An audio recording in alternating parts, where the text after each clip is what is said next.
Okay, so picture this. You just ate big meal, burger, fries, maybe a soda. It tasted amazing for about 4 minutes. And now you're sitting there, stomach feels heavy, eyes feel heavy, brain feels like it's wrapped in a blanket. You wanted to do something productive after eating, but instead you're just sitting, staring at nothing. Maybe a little bit sweaty for no reason. You tell yourself, okay, that's just what happens after a big meal. It's normal. But here's the thing, that's not just a big meal feeling. That's your body going through an actual chemical event right now, a real one, with stages. And by the end of this video, you're going to understand exactly what's happening in there, and more importantly, what you can actually do about it without giving up the foods you love completely. Let's get into it. So here's what happens the moment that food hits your system. If the meal was high in sugar or simple carbs, white bread, soda, fries, anything fried or sweet, your blood sugar doesn't just go up. It spikes fast, like really fast.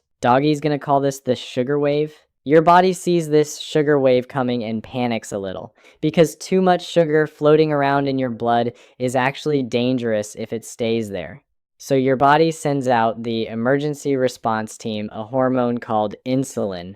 Insulin's whole job is to grab that sugar and shove it into your cells for energy. Sounds good, right? More energy? Except here's the catch. When the sugar wave is that big, your body sometimes overcorrects. It sends out too much insulin.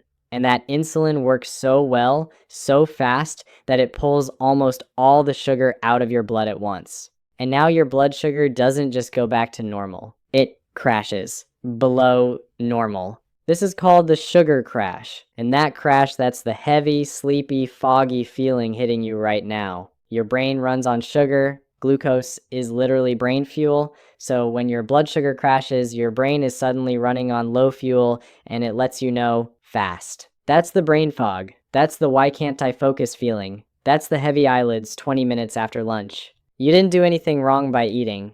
Your body just went through a roller coaster and you're feeling the drop part of it right now. But that's only half the story. Because there's a second thing happening, and this one's honestly even more interesting. Your gut and your brain are connected, like directly connected. Scientists call this the gut-brain axis. Think of it like a phone line that never hangs up. Your gut is constantly sending signals up to your brain about what's going on down there, and your brain sends signals back down too. Now, most of the feel-good chemicals in your body, a huge chunk of them are actually made in your gut, not your brain, your gut. So when you eat something that's mostly processed junk, low in fiber, low in actual nutrients, just fat, sugar, and salt, your gut bacteria don't get what they need to do their job properly. Doggy's gonna call these gut bacteria the tiny workers.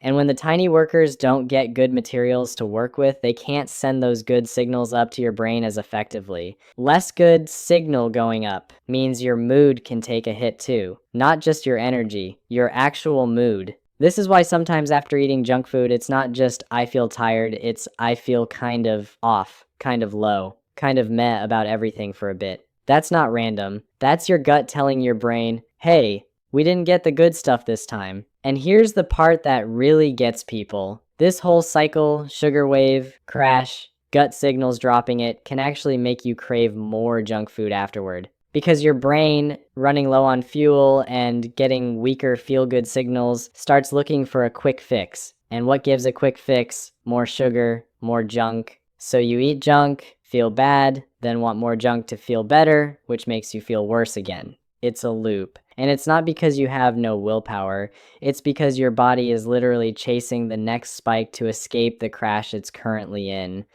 Okay, now here's the good news. You don't need to throw out every snack you own. Nobody's asking you to live on plain chicken and broccoli forever. That's not realistic, and honestly, that kind of advice never lasts more than 4 days anyway. Here's what actually helps: small adjustments that smooth out that sugar wave instead of eliminating the foods completely. First thing, pair your junk food with something else. Protein, fiber, fat, anything alongside it. If you're gonna have the fries, have them with a meal that has protein in it, not as a standalone snack on an empty stomach. Why this works? Protein and fiber slow down how fast sugar enters your bloodstream. Same fries, smaller wave, smaller crash. Second thing, move a little after eating. Doesn't need to be a workout. A 10-minute walk after a heavy meal helps your muscles soak up some of that sugar directly, which takes pressure off the insulin spike. 10 minutes. That's it. Even just walking to get the mail and back makes a difference. Third thing, water. Sounds boring, doggy knows, but staying hydrated actually helps your body process that sugar wave more smoothly. Dehydration makes the crash feel worse than it needs to be. Fourth thing, feed the tiny workers. Just a little. You don't need a complete diet overhaul. Adding one thing with fiber to your day, fruit, vegetables, whole grains, even just an apple gives your gut bacteria something to actually work with. You're not removing the junk food. You're just not leaving the tiny workers with nothing. And the last thing, and this is more of a mindset shift, notice the crash when it happens.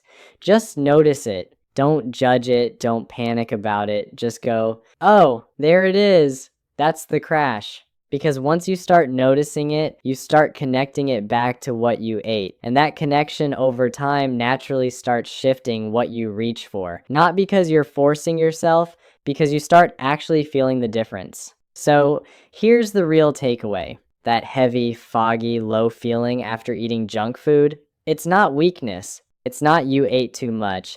It's a chemical chain reaction, sugar wave, crash, gut signals all happening in real time inside you. And the fix isn't some extreme diet, it's smoothing the wave, pairing foods, moving a little, drinking water, feeding the tiny workers something good once in a while. Small stuff, real stuff, stuff that actually sticks. Stay doggy.